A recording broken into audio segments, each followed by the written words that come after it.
Muchas gracias, muchas gracias. Un segundito por acá. Muy bien.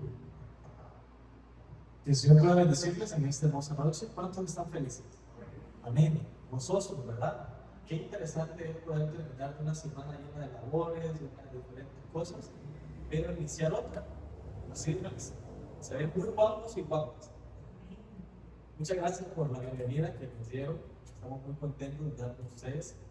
Hablaba con mi hermano Orlando, ¿verdad? Y le mencionaba de que me gustaría pues la posibilidad de poder acompañarles. Iba a ser en otra fecha, pero él me comenta que no iba a estar y que estoy llevando un programa, ¿verdad? Los días miércoles, y me dice, no, el domingo usted me acompañó. Gracias al Señor que se dio la oportunidad. Así que muchas gracias, muchas gracias. Antes de iniciar, me gustaría que la persona que está atrás, adelante, al lado, le dé la mano y le diga, Dios te bendiga, sé muy bienvenido. Vamos. A la persona que esté al lado, atrás y adelante, Dios te bendiga, seas muy bienvenido. Muy bien. Amén, muy bien, muchas gracias. Como ustedes vieron la lectura bíblica, quizá vamos a estudiar en esta noche una de las historias más conocidas, que usted quizá la ha estudiado a profundidad, la ha escuchado, le ha dedicado un tiempo a estudiar, pero hoy la vamos a estudiar de una manera distinta, comprendiendo dos aspectos muy importantes de lo que estaba pasando en ese entonces, en esa situación y con un personaje muy especial. Pero antes de comenzar, me gustaría contarles una historia. El 4 de agosto de 1944, en una noche oscura, silenciosa, en un lugar lejano, se encontraba Anne Frank y su familia. Aterrorizados por lo que estaba sucediendo en ese entonces, se encontraban escondidos en un ático, evitando de que todo el grupo nazi los encontrara. Ana Frank y su familia no sabían qué hacer, no sabían dónde ir, mas se encontraban resguardados en un ático, solos, con frío quizá, sedientos, con mucha hambre, pasando tanta dificultad, que en una noche de esas, algunos mencionan de que ella fue traicionada. Tristemente, Ana Frank fue descubierta por su familia. Ella fue deportada a Auschwitz. Luego fue llevada a un campo de concentración y murió a la edad de tan solo 15 años. Una historia terrorífica que a usted, si le gustaría analizar más en profundidad sobre ella y su familia, le invito a que pueda buscar. Pero lo que sorprende hasta el día de hoy no fue la traición que destruyó a ella y su familia, sino una frase que ella escribió una noche antes de morir. Es que ella, antes de morir, dijo lo siguiente: a pesar de todo, sigo creyendo que la gente, en el fondo, aún es buena. Qué difícil es poder verlos de esa manera, porque quizás no comprendemos lo que está pasando en nuestra vida.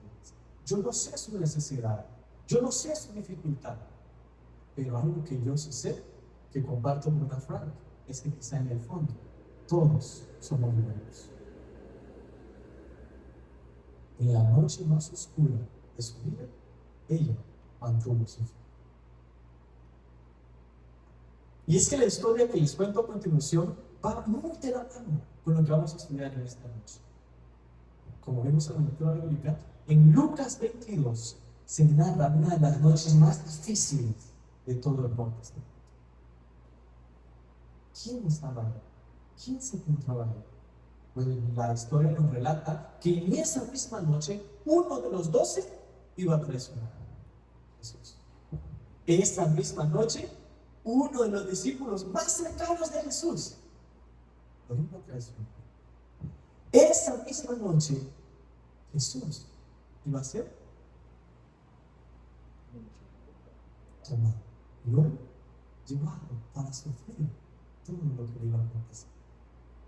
Esa es la misma noche iban a ocurrir tantas cosas. Pero lo que pasó es todavía más horrible. Y eso es lo que vamos a estudiar. Porque esta historia nos deja lecciones tan interesantes, tan importantes, que debemos conocer nosotros. Y debemos analizarlo de esa manera. Por eso mi propósito, mis queridos hermanos, es que nosotros comprendamos que a pesar de que nuestra vida sea oscura, difícil y quizás sin ninguna salida, hay solución. Y esa solución solo la encontramos en Jesús. El mensaje de esta noche lo he titulado: lo que Jesús hizo la noche más oscura de su vida. Lo que Jesús hizo la noche que todo se derrumbó. Inclinemos nuestros rostros. Vamos a ver. Padre, gracias por esta oportunidad que nos das de poder estudiar tu palabra, de poder comprender que nuestra vida tiene dificultades, que día a día pasamos por luchas, pero tú, Señor, eres nuestra salvación. Guíame, Señor, para poder llevar la palabra de la mejor manera y que comprendamos lo que necesitamos saber en esta noche. Pongo en mi boca las palabras que tú deseas que podamos escuchar. En tu nombre oramos. Amén. Bien. Les invito a abrir sus Biblias en el libro de Lucas, capítulo 22. Lucas, capítulo 22, versículo 32. El estudio de esta noche lo vamos a dividir en dos lecciones, en dos secciones muy interesantes. La primera sección la vamos a encontrar del versículo 31 al versículo 32, que Jesús nos relata, o la historia nos relata, lo que pasó con Pedro. Satanás intercede y necesitaba hacer algo específicamente con Pedro, y pues Jesús lo hace de una manera especial, habla con él directamente. La segunda división la vamos a encontrar del versículo 41 al 44, y es donde Jesús se encuentra en el Getsemaní, ora y sabemos lo que sucede. Pero acompáñenme al versículo 31. ¿Qué nos dice el versículo 31? Aquí vamos a encontrar la primera lección. Leamos el versículo 31 de Lucas 22. Amén. Dice en mi versión, nueva versión internacional: Simón, Simón, mira que Satanás ha pedido sacudirlos a ustedes como si fuera trigo. Versículo 32. Pero yo, ¿quién? Jesús. Pero yo he orado por ti, para que no falle tu fe. Y tú, cuando te hayas vuelto a mí, fortalece a quién? A tus hermanos. Bienvenidos. Esta situación o esta conversación ocurre específicamente en la última cena. Jesús se encontraba en la mesa con sus discípulos, a punto quizá de hacer uno de los actos más bonitos registrados en la Biblia.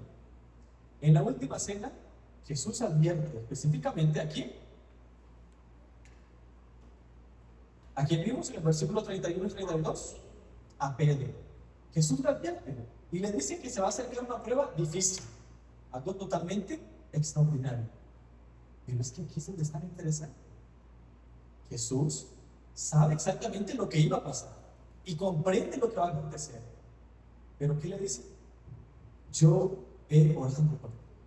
Él sabe que Judas lo va a entregar, él sabe que Pedro lo va a negar 3 veces, él sabe que todos lo van a abandonar.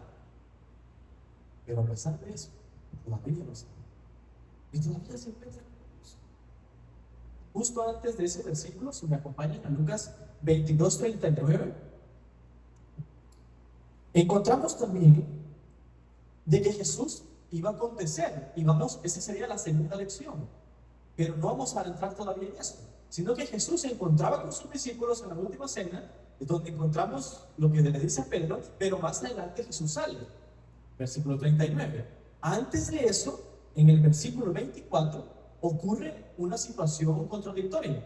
Lucas 22:24. Hubo también entre ellos, ¿qué cosa? Una discusión para saber quién era el mayor o quién era el más querido. Los discípulos pues pensaban todavía de que Jesús iba a apoderarse de todo, iba a tener su reinado político, iba a ser el jefe de los jefes y ellos iban a sobresalir entre los demás. Todavía no comprendían lo que estaba pasando. Jesús quiere darles una lección. Satanás quería zarandear específicamente a Pedro y demostrarle que era vulnerable. Los discípulos no eran perfectos, eran seres humanos como usted y yo, pero Pedro iba a pasar una dificultad muy difícil. Veamos en nuevo el versículo 31. Mire lo que nos dice acá. Simón, Simón. En griego, sabemos de que la repetición de la palabra, o en sí lo que está aconteciendo en ese momento, da a entender un énfasis, algo principal, una reprensión, un análisis, para que usted reflexione. Interesante. ¿Cuál es su nombre, mi querido hermano? Roy. Imagínense que, no sé, un amigo suyo le dice: Roy, va a acontecer algo muy importante en tu vida. ¿Qué hará usted? Reflexiona. Se detiene un poco y dice: ¿qué va a pasar? ¿O qué está pasando en mi vida? ¿Qué debo cambiar? Es lo mismo que encontramos en el versículo 31. Le dice: Simón, Simón. Se te olvida reflexionar. Más adelante nos dice, sigamos, versículo 31. Satanás ha pedido ¿qué? Zarandearnos. El verbo sacudir en griego es siniasana, que describe el proceso de discernir el trigo.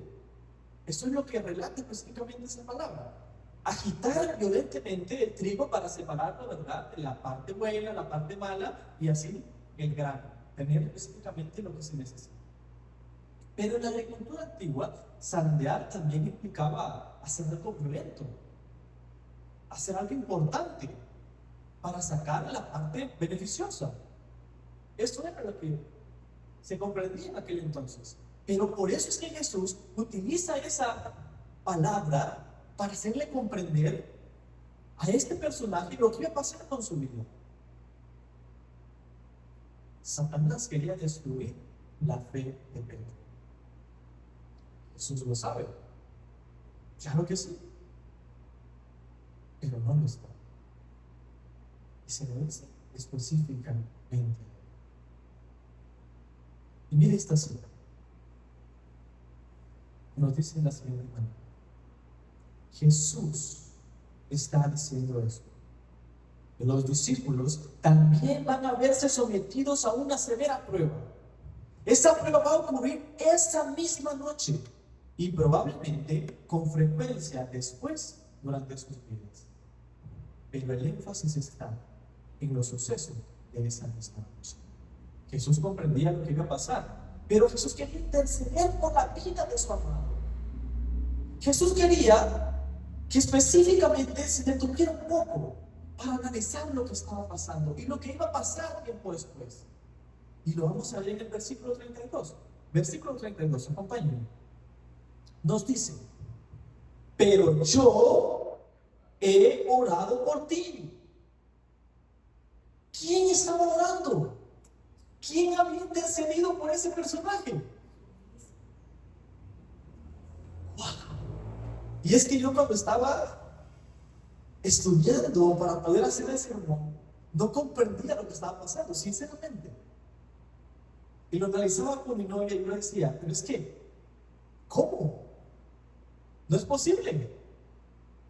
Jesús estaba orando por el personaje que después lo iba a negar y se iba a hacer el que nunca supo de él. Pero a pesar de eso, le dice: yo me bajo por ti. Yo sé lo que va a pasar. ¿Qué haría usted si Jesús orara por la dificultad que está en esto? ¿Qué haría usted si supiera que Jesús está intercediendo por su vida en este momento? Pedro no lo comprende. Y la conjugación griega que se utiliza aquí es el como de, que es un contraste enfático. ¿Por qué? Porque analícenlo de esta manera. Satanás ha pedido específicamente salvar la vida de este personaje. Pero Jesús ha pedido por la vida de ese mismo personaje. No lo iba a dejar solo. No lo iba a dejar en esa gran dificultad, porque había intercedido por la fe de su amor. Cristo está intercediendo por su fe en este momento. Cristo no se ha olvidado de usted. Por eso ha pedido por usted. Y no es coincidencia que esta noche se encuentre en este lugar. Dios lo trajo con un propósito. Jesús no ora para que Pedro no caiga. No es así. Eso no lo dice la Biblia. La Biblia dice Jesús ora para que... No. La Biblia nos dice que Jesús oró específicamente para que la fe de Pedro no caiga. ¿Iba a pasar una dificultad? Por supuesto que sí. ¿Iba a ser difícil? Claro que sí. Pero Jesús oró por la fe de esta persona. La caída puede ser temporal. Y usted puede tener dificultades. Usted puede caer una y otra vez. Encontrarse en pecado, en dificultad y pensar que en esta vida no hay una solución. Pero déjeme decir que el fracaso de la fe sí es algo verdadero. Por eso Cristo pide que nuestra fe sea renovada cada día. Luego de esto viene una frase extraordinaria. Jesús le dice que había pedido por él para que su fe no cayera. Pero después de eso nos dice, versículo 32, y tú, una vez que vuelto a mí, fortalece a los hermanos. Esa es la tarea que Jesús le dejó a Pedro, porque Jesús ya estaba hablando de la restauración en la vida de este personaje. Jesús ya había intercedido por él, pero le deja también una labor, porque aquí Dios ya estaba desarrollando el plan para cada una de la vida de estas personas. Los discípulos tenían una labor muy interesante. Pedro tenía algo que hacer, y era fortalecer a sus hermanos después de lo que iba a acontecer. Él había permitido que eso ocurriera, pero también había orado por Pedro para que no fallara en su fe y así pudiera fortalecer a los demás, aunque Pedro mismo llegara a su Señor. Sin embargo, él no caería completamente. De estos versículos podemos extraer muchos principios, pero quiero que usted comprenda estos dos principios en especial. Número uno, Jesús ora por nosotros, sabiendo exactamente que nosotros vamos a fallar. Él sabe exactamente de lo que somos capaces de hacer. Pero a pesar de eso, Jesús intercede por nosotros. No oramos ante un Salvador que se sorprende por nuestras fallas. No es así. Oramos ante uno que ya sabe lo que vamos a hacer. Y a pesar de eso, nos ama. Y a pesar de eso, intercede por cada uno de nosotros. Porque antes que le fallemos, Él ya ha obrado en nuestra vida. Y Hebreos 7:25 así lo confirma. Número 2. La restauración ya está incluida en el plan de Dios antes de que ocurra la caída. Jesús nos dijo, ahí cuando te recuperes, ahí si te recuperas, pues, realiza, no. Jesús dice, cuando tú te hayas vuelto a mí, fortalece a tus hermanos. Él sabía que la prueba iba a ser difícil, pero tenía un propósito para su vida. Y la tarea que le había dejado específicamente a él era interceder por la fe de sus hermanos. Quiero contar con ellos dos hombres. ¿Ustedes saben el trabajo que realiza la persona que funde el oro? ¿Que funde el oro? Algunas personas lo conocen como los plateros. Puede ser. Pero esta persona coloca el oro crudo en un recipiente para poder ponerlo al fuego y que la llama, el fuego, todo ese calor extremo pueda ¿qué? Sacar las impurezas, pueda sacar la escoria y que eso suba a la superficie. Luego, la persona retira suavemente toda la suciedad, la impureza, para que quede el oro completamente refinado. Pero ¿cómo saber cuando ya está listo? Muy fácil. Pues cuando el platero observa el oro, que ya no tiene ninguna impureza, y en ese metal fundido, completamente precioso, se puede ver su rostro reflejado, él sabe que ya está listo. Esa es la prueba que estaban afrontando en ese momento. El proceso iba a ser doloroso, la dificultad iba a ser completamente desgarradora para la vida de Pedro. Pero el propósito de Dios para la vida de esa persona era el que más adelante, después de la dificultad, podrán ver el rostro de Jesús reflejado. ¿Estás viendo el rostro de tu Padre reflejado en tu vida? ¿Has comprendido que la dificultad que viene a tu vida tiene un propósito? Muchas veces no lo vamos a entender, pero es parte del ministerio que Cristo está haciendo. Vamos con la segunda lección. Acompáñame también a Lucas 22, pero ahora estudiaremos el versículo 41. Lucas 22, 41. La segunda lección nos narra la oración más difícil, pero más poderosa. Lucas 41, 22. Nos dice: entonces se separó de ellos a una buena distancia, se arrodilló y empezó a orar.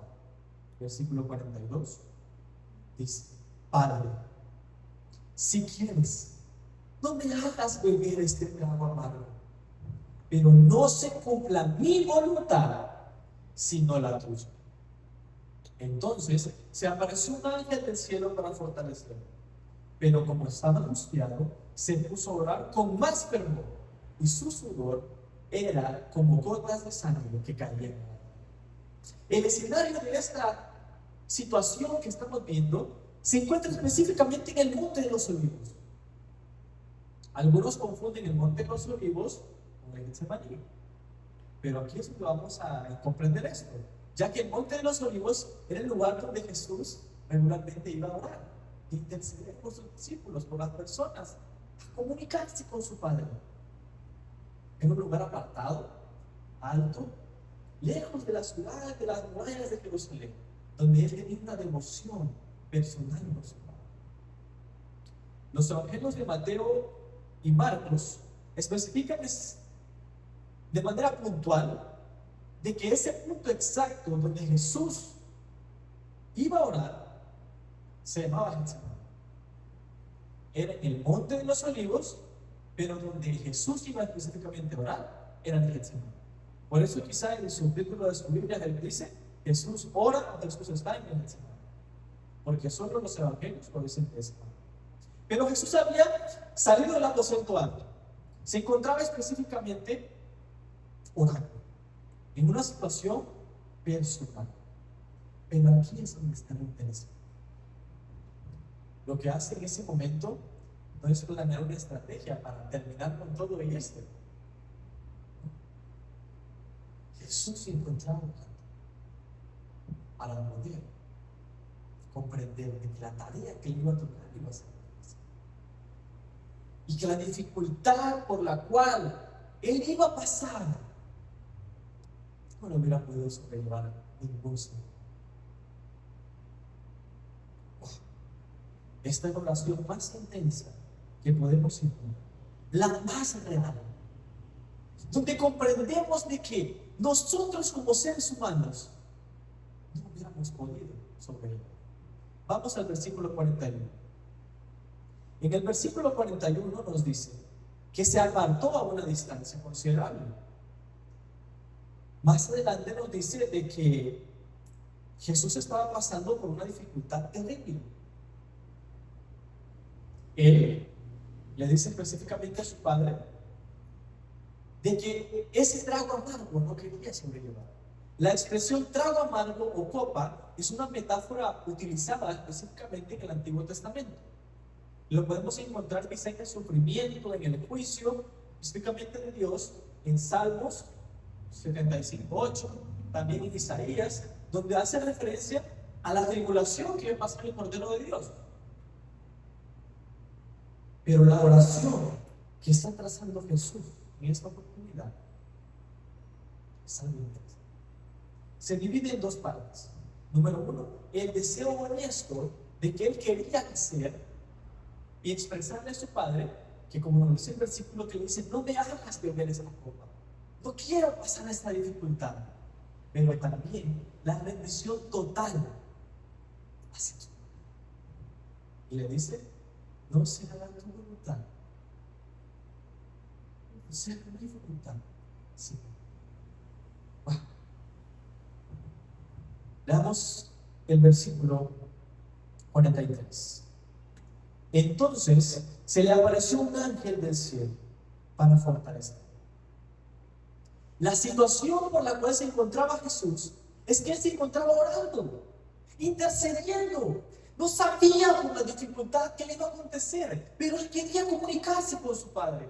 Él se coloca de rodillas y empieza a orar tan fervientemente que un ángel tuvo que estar. En el contexto judío, todas las oraciones poderosas o eficaces, ellos decían que era de pie, con las manos arriba, alzando, intercediendo, pero no, Jesús lo hace de una manera distinta.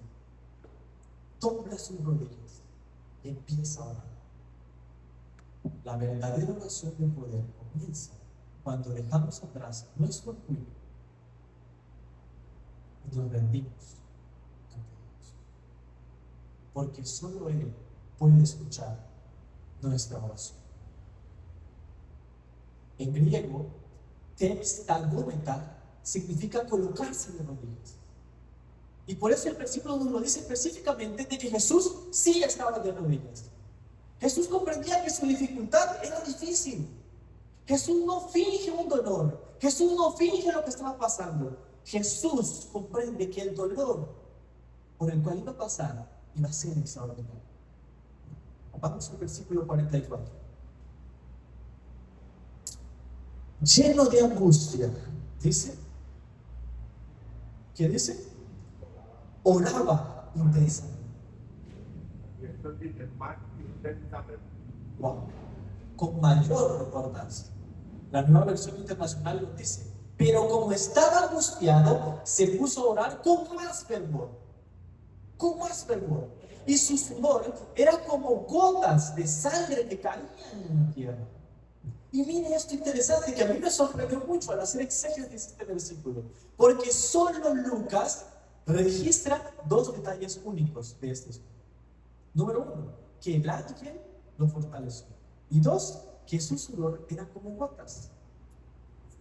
El término médico para ese fenómeno que se encuentra en estos versículos tiene un nombre y está científicamente comprobado. Es algo que yo desconocía. El término o fenómeno es llamado hematidrosis. ¿Y en qué consiste? Pues los médicos dicen de que cuando una persona se encuentra bajo un estado de estrés extremo, pero completamente desgarrador, los capilares sanguíneos, específicamente cerca de las glándulas sudoríparas, pueden romperse. Y al romperse, la ansiedad y el sudor que su cuerpo despide normalmente se juntan con la sangre. ¿Y usted puede sudar sangre? ¡Wow! ¡Qué interesante! Jesús estaba enfrentando un dolor tan angustiante que pasa por esta situación. Empieza a sudar sangre. ¡Wow! El dolor intenso que tenía esta persona no era solo mental, también era físico. Y está representado de esta manera. pero solo Lucas lo registra. ¿Por qué? Porque él era Pedro. ¿Qué interesa? Lo que la Biblia nos da. Lucas no lo hace por añadir algo a la Biblia. Lucas no lo hace por adoptar algo a su evangelio. No. Lucas lo hace porque registra el diagnóstico clínico que Jesús hace. Teológicamente, la figura de Jesús